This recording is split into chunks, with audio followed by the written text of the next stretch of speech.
Then the Chokeslam Wrestling Report, we're going to be talking about the Lucha Bros. Are they ready to exit AEW? The rumors all this week looks like they're heading to WWE. We're going to discuss that and the contract negotiations and why I feel that they don't want to sign with AEW again. Plus, we're going to talk about Deonna Purrazzo. Talked about the Triple H and Tony Khan negotiations before she went to AEW and why she did not choose WWE. We're going to be talking about that and much more on the Chokeslam Wrestling Report. Is the moment we've all been waiting for the thousands in attendance and the millions watching around the world. Ladies and gentlemen, let's get ready to rumble!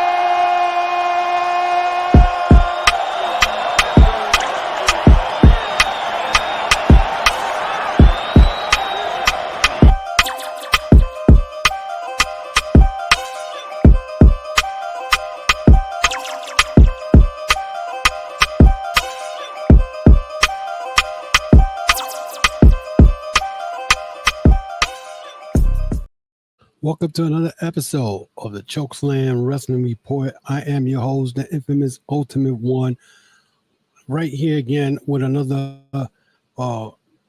episode talking about the latest rumors and the news going around this week. We're going to jump right in and we're going to be talking about the Lucha Bros. Now, the Lucha Brothers, again, they've been with AEW since day one. And the news going around was that they are not re-signing with AEW. Now, in case you guys haven't been seeing what's going on with them, especially with Rey Fénix has been always constantly getting hurt. And sometimes you don't see them as a team, and either Pentagon is teaming up with, somebody from AAA, or he's teaming up with one of the roster guys right now. I forgot, Commander. And you haven't seen the Lucha Bros really be involved in the title picture like they usually was doing in the first couple of years with AEW. Now, people are going crazy. Oh, the Lucha Brothers are going to WWE, and now we're going to have them, whatever. And it's funny because I always say this. When an AEW star is ready to leave AEW and go to WWE, now the negative of feedback on such wrestler is no longer negative anymore. It's the same thing that happened with Cody. When Cody first started AEW, they're talking about Cody sucked, Cody this, all of a sudden Cody went back. And Cody's the WWE champion. Everybody's embracing him and doing the sing-along with him. Same thing with CM Punk. Oh, screw CM Punk. He could stay in AEW. We don't want him. He came back. They grabbed him back. You know what I'm saying?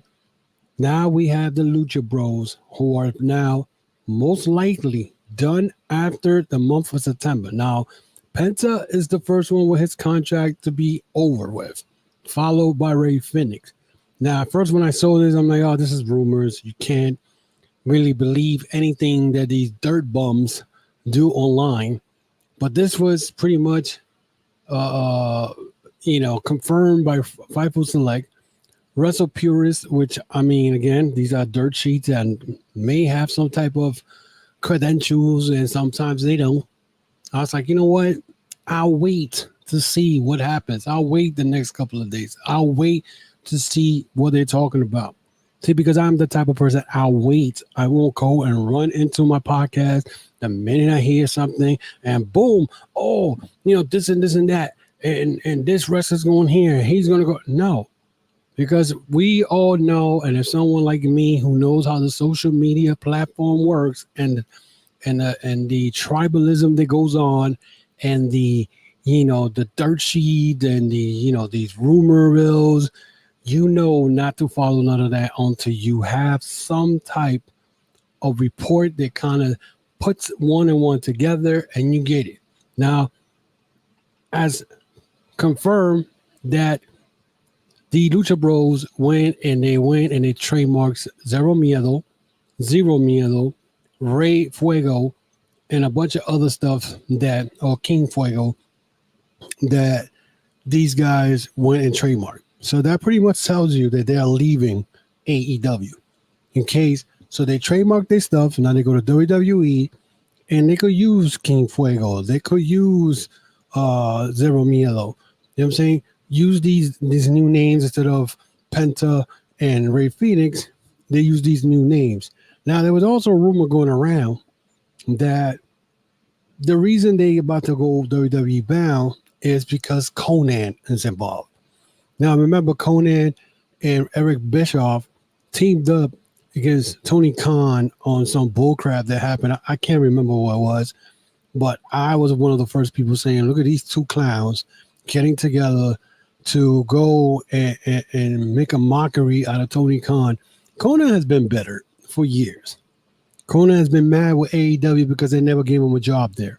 Konnan has been doing stuff against AEW for the bit longer. So he made he sent a tweet and said, what comes around goes around and whatnot. To that point, he made that during that time where it was him and Eric Bischoff teamed up against Tony Khan in a tweet, whatever it was.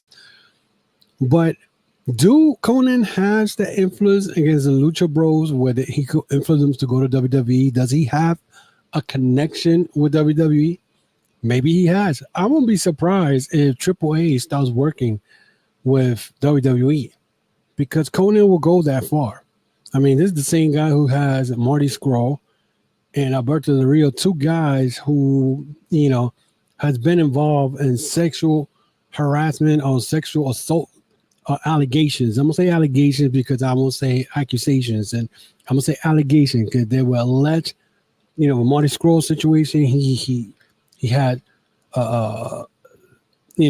sexual contact with a minor back in the days, which pretty much blackballed them out of the United States. Same thing with Alberto Del Rio with him and Soraya, the history of that and him beating on a woman. So these guys were blackballed, and now they've really been blackballed in the United States. They can't wrestle in the United States, but they're wrestling in Mexico. You know what I'm saying? So with that being said, I mean, the fact that the Lucha Bros may be going to AEW, not to AEW, I'm sorry, to WWE. I mean, if you look at it, do they fit in there? I mean, you think about it right now, the tag teams in Raw right now, I think the Raw tag team champions are McDonald and Finn Balor. Who's the number one contenders for those titles? Please tell me, who are they? Because WWE don't believe in tag team. A division, a tag team division where you're full of all these tag teams, because don't tell me, we got the Creed brothers. The Creed brothers became jobbers this past Monday, courtesy of Triple H and whatnot, when they put him against the American Me with I forgot his name, the guy who used to be part of the Academy. I forgot. But anyway, yeah, they got Street Profits, but the Street Profits they've been champions, and they put them up there, and the next thing you know, they bring them back down. So are they going to SmackDown and go against the Gorillas of Destiny or the Bloodline, which is right now the champions is Tama Tonga and Jika Fatu, but yesterday or Friday we saw Tonga Law holding the tag team titles. Are we doing the Freebird rules? Because Jacob Fatu supposedly, they said it was part of when he did that frog splash on Cody on SummerSlam, that was part of the whole segment where he played it off like he got hurt. I don't think he played it because he hit that shit hard. Nice try. But again, where is the tag team division? You could put Kevin Owens and Randy Orton, but they're not really a real tag team. You know what I'm saying? So where does the Lucha Bros fit? And my third point is WWE fans were the first one. I remember a couple of years ago saying, "Oh, look at these flip-flop, throwing themselves off the ropes type of wrestlers, and we don't like that, this and that." Now all of a sudden you're hearing the fans buzzing about, "Oh, we're gonna get the Lucha Bros," whatever. What happened to we don't like this acrobatic flip-flop thing? Because that's what you're going to see. They criticized that style for years. They criticized that style for years. And now we may be seeing them in WWE, and those same people who criticize them are not doing this. Oh my God, they're here. Oh. So I think also show you the tribalism that happens in wrestling. You know, it happens. But like I said, and I said this on my Twitter, you know, my brand, the Chokeslam Wrestling Report, we don't carry one flag promotion. We like everything. Yes, a lot of people say I hate WWE. I don't know where they get that from. I don't like the way they treat the wrestlers. I don't like the way they do their things and whatnot. But, you know, so the same people, are you still going to feel the same way when these guys start doing these acrobatic stuff in the ring? Are you still going to criticize? Are you still going to be the same way you felt and whatnot? Because let me tell you, people have this thing that they, again, feel that I, hate WWE. I don't know where they get that from. By the way, if you saw a slight pause, I had a pause because I was getting a phone call.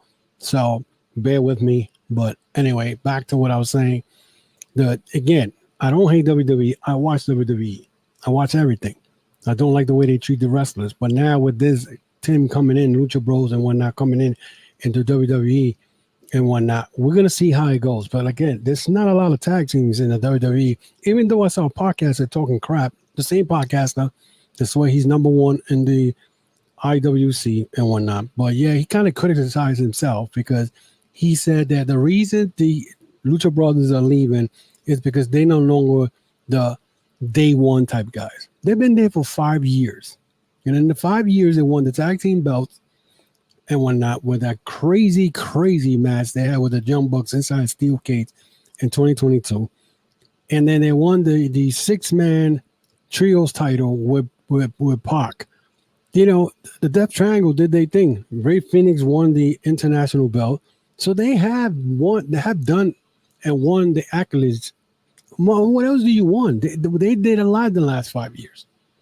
So what is different if they went there? They were day one. They were never given an opportunity and whatnot. Like Private Party. Private Party's been there since day one. Yeah, I don't think they have bettered themselves. They have not done anything to better themselves because they still look the same. But that's different. You know what I'm saying?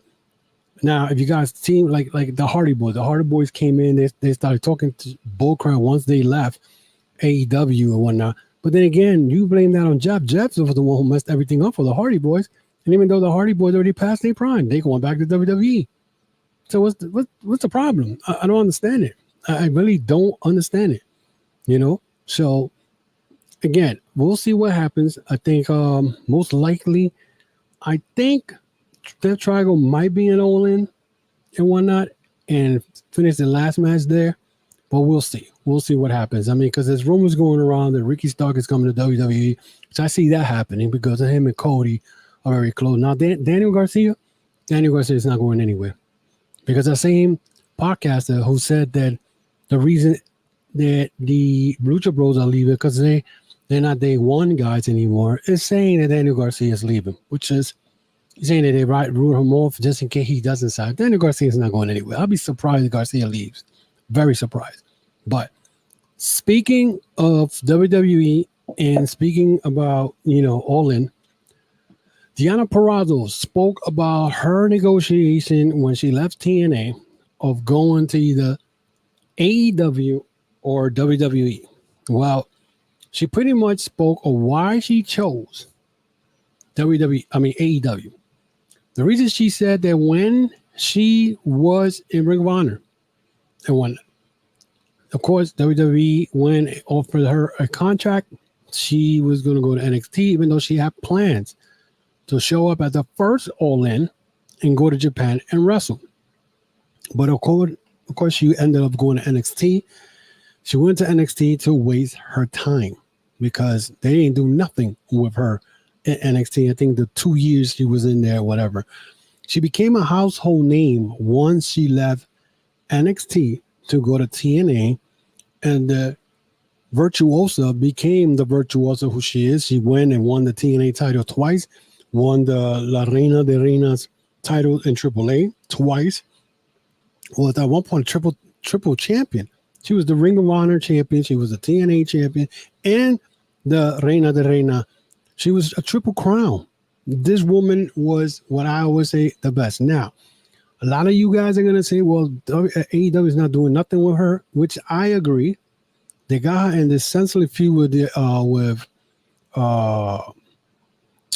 Thunder Rosa, and I mean, none of these ladies are going anywhere. They're not getting a title shot anytime close. Okay, right now Toni Storm is feuding with Mariah May, which is the best storyline in the women's division.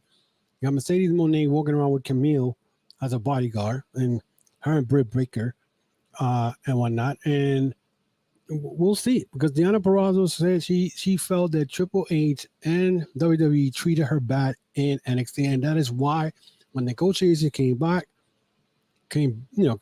for her to, since she was a free agent, she said, "Nope, I'm not going to WWE because I was treated wrong. They didn't treat her right." And I agree, because how is it that this woman leaves NXT after being in Ring of Honor, go to NXT, and next thing you know, becomes a champion? It seems like every wrestler that leaves WWE becomes a champion. One of the reasons why I hate the way WWE operates. Okay, let's talk about this, because a lot of people don't like talking about this. First of all, look at Nick Nemeth. Nick Nemeth left WWE, known as Zach. What is it? I forgot his damn name in WWE. Anyway, he goes to Japan, wins the Global World Title and whatnot, goes to Mexico, is the Mega Champion, goes to TNA, he's the Impact World Champion. Why is it that someone goes to another promotion and wins the title? Now, I know you guys are like, "Oh, because, this is indie and it's bullcrap." It's still, the guy has talent. You know what I'm saying? So I don't understand it. I don't understand it, how the guy has talent, wins world titles, go to WWE, and they don't do nothing. Like right now, if you really think about it, WWE, they play the favoritism. They play favorites. Okay?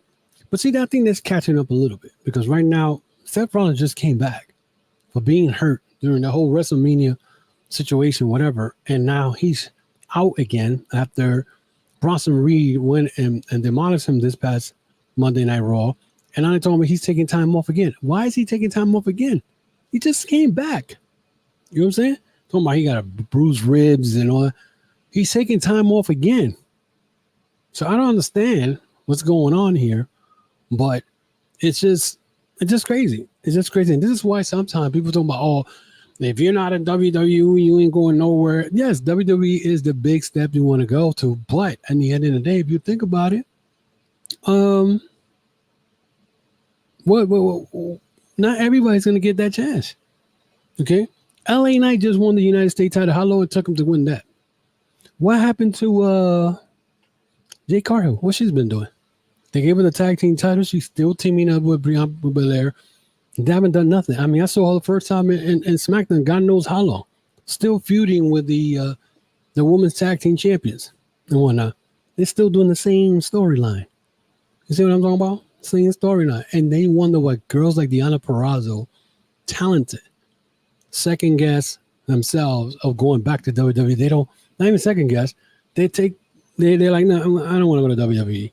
Not everybody wants to go to WWE, because the way they get treated the first time. I'm surprised Cody went back, but Cody wanted to do something that his father never did, and that's win the world title in WWE. Okay, now back then when Dusty Rhodes was in WWF in '77, it was different. Wrestling was different. Everything was run by a big, corporate meeting or investors, whatever the hell you want to call them, a board of members say this guy's going to be the world champion in this territory. That's the way it was back then. Dusty Rhodes, I guess that time they didn't do that. So, but Deonna Purrazzo right now in AEW, I'm not too happy the way they're using her. We got her the stupid feud with Thunder Rosa. she got a shot at Toni Storm when she first got in, which makes no sense to me. Make the woman work her way up, and then she gets your stuff. But no, they threw her right away. She loses Toni Storm, and now she's lost in the shuffle, having this feud with Thunder Rosa that I didn't even know she was feuding with Thunder Rosa. I know they were arguing back a couple of months ago, but they're still on the same subject. It's just ridiculous. I don't, you know. So it is what it is. But you know, this is this week's report. Not much to talk about. Wrestling's been slow. It's summertime. A lot of people after SummerSlam, you know, everything slows down. Now everything is focused on All In coming up on August 25th in a couple of weeks, and we'll see what happens and whatnot. So again, guys, you want to follow me again, you can follow me right there. You see it right there. Facebook, Instagram, Twitter, or the X. Follow me on YouTube and subscribe to the channel and whatnot, and support the podcast, the Chokeslam Wrestling Report and whatnot. This is episode 206 and whatnot. I was trying to bring in a guest, but I guess, you know, things happen and whatnot. So hopefully we'll have him next week and whatnot, bring him in and whatnot. So I'm not going to tell you who it is, but he's been here before. But, you know, we'll definitely try to figure something out about that, all that. And also check out my my podcast store. So I'm going to put it all right here. There it goes. Podcast store, t-shirts, hats, hoodie. Go to tcwr.veryinkpressive.com. That's tcwr.veryinkpressive.com. And check out the hats, shirts, sweaters, and whatnot in there. I mean, September's coming around, so you know you're gonna need that hoodie, sweater when it gets cold and whatnot. Also check out my TikTok, the Chokeslam Wrestling and whatnot. That's my TikTok, so you guys see the little clips in there and whatnot. Again, big up to my boy Mr. Scott and the Junior Podcast Network and whatnot. And you know, it is what it is. I'm having a lot of competition out there in the podcast world, which only does is just push me to bring the very best of the wrestling news and whatever. And you're gonna get the truth, but nothing but the truth. I'm not gonna, again, you're not getting no what we call a tribalism mentality. You're gonna get, you know, the truth. I don't wave no flags. And again, my favorite promoter is New Japan Pro Wrestling. You don't see me talking about New Japan Pro Wrestling is the best of everything. New Japan Pro Wrestling is a very good promotion, and I respect it because they bring wrestling. But this tribalism, when it's going to stop, we don't know, but that's not what you're going to get here. You're going to get the truth and whatnot. So that is it for me this week, guys. Again, follow me on the YouTube channel and whatnot. Check me out on the X, Facebook, and Instagram, and subscribe to the YouTube channel. Until then, guys, I will see you guys next week with more of the Chokeslam Wrestling Report.